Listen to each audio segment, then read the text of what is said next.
अस्सलाम वालेकुम। Welcome to technical analysis. आज काफ़ी दिनों के बाद मैंने एक लेक्चर रिकॉर्ड किए और बिकॉज़ मैं काफ़ी बिज़ी था और इसलिए थोड़ा सा टाइम लग गया। इंशाल्लाह अब आगे रेगुलर आपके लेक्चर्स रिकॉर्ड हुआ करेंगे और अपलोड हुआ करेंगे। अच्छा, आज हम बात करेंगे कि टेक्निकल एनालिसिस इम्पॉर्टेंट क्यों है और उसकी क्या कुछ रीज़न्स हैं।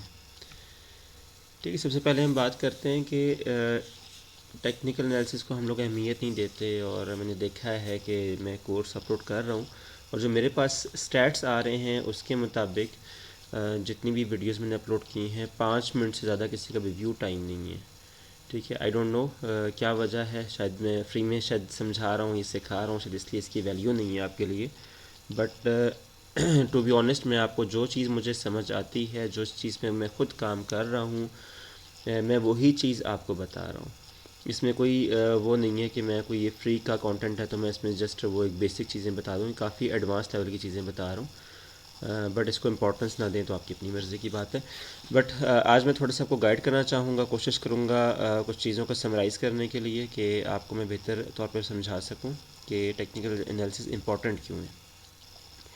बेसिकली जितने भी आप लोग अक्सर देखते होंगे कि एकदम मार्केट डंप कर गई है डाउन साइड पे, एकदम बुल साइड पे ट्रेंड में मूव कर गई है मार्केट, उसके पीछे रीज़न क्या होती है?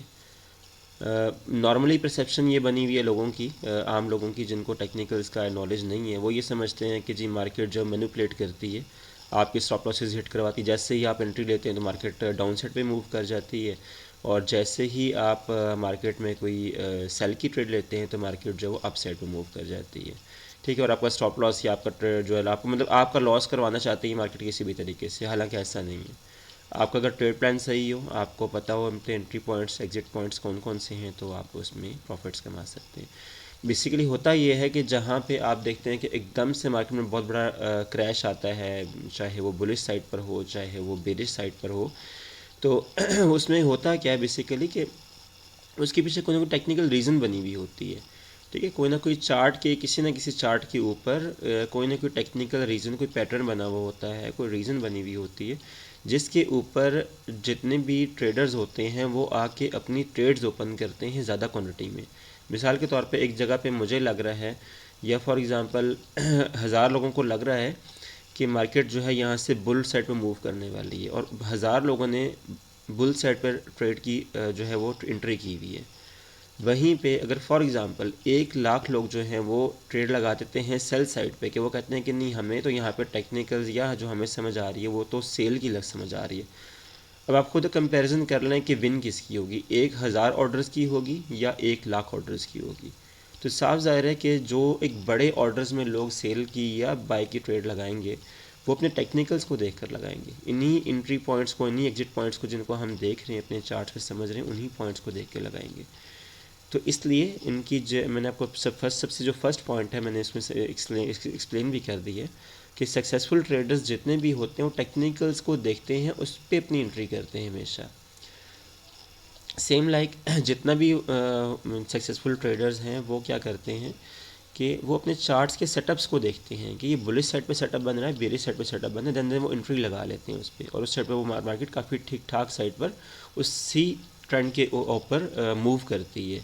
और तब तक मूव करती है जब तक उनकी वॉल्यूम्स या उनकी जो ट्रेड्स लगी हुई होती हैं, जैसे ही वो एग्जिट करते हैं वहाँ पे मार्केट स्लो डाउन हो जाती है।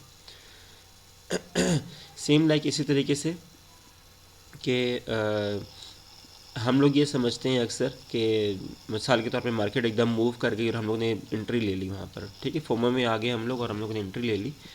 तो एंट्री इस तरह की पॉइंट्स पे नहीं ली जाती है। आपका कोई भी ट्रेड मिस हो गई है, फॉर एग्जांपल आपको लग रहा था कि यहाँ से मार्केट मूव करने लगी है बेरिश साइड पे या बुलिश साइड पर, आपने ट्रेड लगानी थी, लेकिन आप पैटर्न को देख रहे हैं देख रहे हैं देख रहे हैं, एकदम एकदम ट्रेड वो आपकी मूव कर गई उसी साइड पर जिस साइड पर आप उसको चाह रहे थे मूव करना। अगर तो अभी स्टार्ट है इस ट्रेंड का तो फिर तो आप एंटर हो सकते हैं अपने सेटअप को देख के, अदरवाइज़ आपको चाहिए कि आप उसका वेट करें। अगर आप लेट हो गए, ट्रेंड चल पड़ा है, अब चलते हुए ट्रेंड में आपने एंटर नहीं होना। क्यों? क्योंकि आप लेट हो गए इसमें। ठीक है, या अगर इंटर होंगे तो बड़े देख के समझ के इंटर होंगे, अपने नर्व्स को बड़ा कंट्रोल में रख के इंटर होंगे। क्यों? उसकी रीज़न ये है कि अपॉर्चुनिटीज़ जो है ना वो वेव्स की तरह आती रहेंगी। ये नहीं है कि भी लास्ट सेटअप था, आपका कोई लास्ट ही नहीं था इसका ट्रेडिंग का, या आज जो मार्केट मूव की है वो आज आखिरी दिन नहीं है उसका, मे बी वो घंटे बाद दोबारा opportunity they they, may be वो कल दोबारा अपॉर्चुनिटी दे दें। आप उस अपॉर्चुनिटी को जिसको मिस कर चुके हैं, आप उसको डीपली देखें और उससे लर्न करें कि आपने क्या चीज़ यहाँ पे लर्न करनी है। आप अपनी लर्निंग पे फोकस कर लें। अपॉर्चुनिटी मिस हो गई, कोई इशू नहीं है। जिस तरीके से समंदर में पानी की वेव्स आती हैं, एक वेव आती है वो चली जाती है, ख़त्म हो जाती है, उसके बाद दोबारा एक और वेव आती है, तो सेम लाइक मार्केट में भी हमारी वेव्स की तरह से मूवमेंट्स आएंगी और आपको अपॉर्चुनिटीज़ दोबारा देंगी। और साथ ही साथ हम बात करें कि लास्ट ऑप्शन मैंने आपके पास ऑन राइटिंग लिखा हुआ है कि फेलियर जो है वो क्यों होता है। फेलियर इसलिए होता है कि हम लोग जो जितने भी लोग फेलियर का शिकार हैं, मैं मोस्टली इट में भी जो लोग ये लेक्चर देख रहे हैं उसमें से मोस्टली हो सकता है कि कुछ लोग उसमें से भी 10 में से कह सकते हैं कि परसेंटेज ज़्यादा ही होगी मोस्टली उन ट्रेडर्स की जो लॉस कर रहे होंगे। अब वो लॉस क्यों कर रहे हैं, उनका फेलियर क्यों है?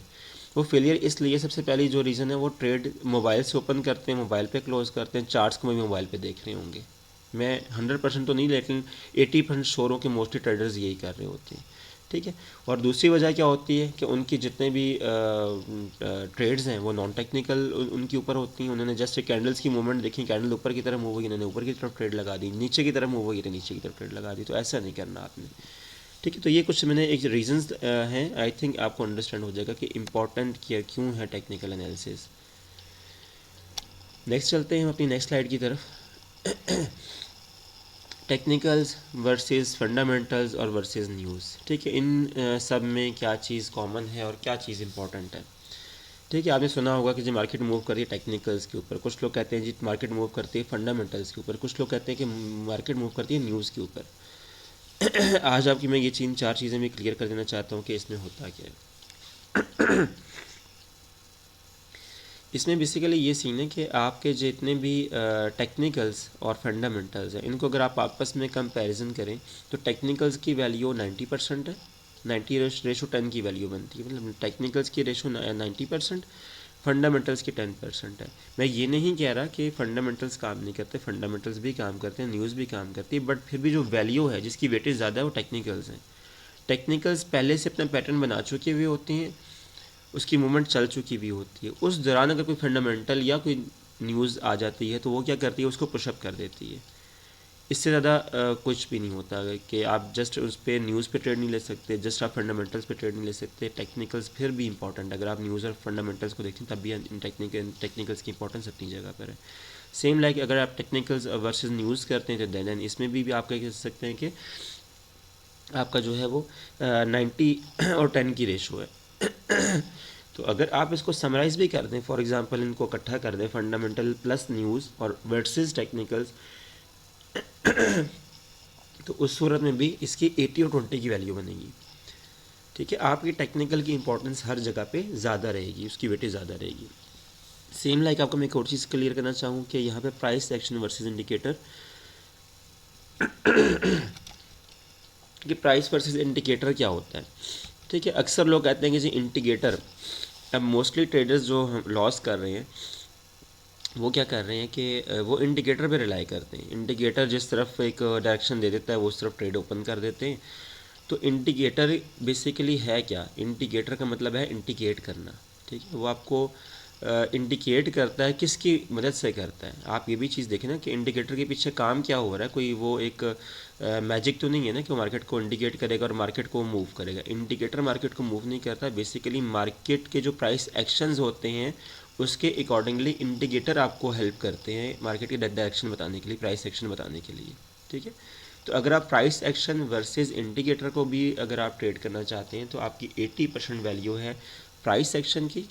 सेम लाइक प्राइस एक्शन क्या होता है, टेक्निकल एनालिसिस ही होते हैं कि आप अपने कैंडलस्टिक पैटर्न्स को देखते हुए आप किसी इंडिकेटर को यूज़ नहीं करते, किसी और चीज़ को यूज़ नहीं करते, अपने टेक्निकल्स स्किल्स को यूज़ करते हुए प्राइस एक्शन को देखते हुए अपने सबसे पहले आप वहाँ पे चेक करते हैं। मैं तो हमेशा अपने मैं ये समझता हूँ कि प्राइस एक्शन पहले परफॉर्म करता है, इंडिकेटर आपको बाद में बता रहा होता है। इंडिकेटर आपको किसी का वेटेज है तो 20% उसकी वेटेज है, 80% जो है या 90% वेटेज जो है वो प्राइस एक्शन की होती है। ठीक है, इंडिकेटर भी आपके प्राइस एक्शंस के मींस के, फॉर एग्जांपल कुछ इंडिकेटर्स हैं जो आपने सुना होगा कि जी उसकी इंडिकेटर पे लिखा हुआ है जी 14 लिखा हुआ है। फॉर एग्जांपल आरएसआई की बात करें तो आरएसआई में 14 लिखा हुआ होता है, अगर आपने नोट डाउन किया हो तो वो करता क्या है आरएसआई 14 का मतलब ये होता है कि 14 आपकी जो कैंडल्स हैं उनकी एवरेज शो करता है और उसके हिसाब से आपको एक इंडिकेशन देता है मार्केट की। सेम लाइक बाकी भी जितने इंडिकेटर हैं, चाहे वो ईएमए है, चाहे वो एमए है, चाहे वो मैकडी है, आप किसी भी इंडिकेटर का नाम ले लें, तमाम के तमाम इंडिकेटर्स प्राइस एक्शंस को देखते हुए आपको हेल्प आउट करते हैं। अदरवाइज़ उसमें आप सिर्फ इंडिकेटर पर रिलाई नहीं कर सकते, प्राइस एक्शंस फिर भी इम्पॉर्टेंट है। ठीक है, तो ये चीज़ आपको एक जनरल नॉलेज आपको थोड़ा सा गाइड करना था कि आप इसमें जो है वो एक्सेल करें। ठीक है, और लास्ट में सिर्फ एक गिला है आपसे कि आप लोग जो हैं वो वीडियोस वॉच नहीं कर रहे हैं, तो अगर वॉच नहीं करनी है तो इसमें वही बात आती है कि मैं कुछ अर्सा आपके लिए वीडियोस बनाऊंगा, फिर मैं भी डीमोटिवेट हो जाऊंगा कि कोई देख नहीं रहा तो मैं वीडियोस ना बनाऊं। बट फिर भी मैं कोशिश करूंगा कि मैंने अगर एक सक्सेस हासिल कर रहा हूँ या एक काम कर रहा हूँ और उसमें पोटेंशियल है तो मैं कोशिश करूँगा कि आपको सिखाऊँ। और दुआ में याद रखिएगा, और अगर वीडियो अच्छी लगे तो लाइक करें और सब्सक्राइब करें। ठीक है, थैंक यू, अल्लाह हाफिज़।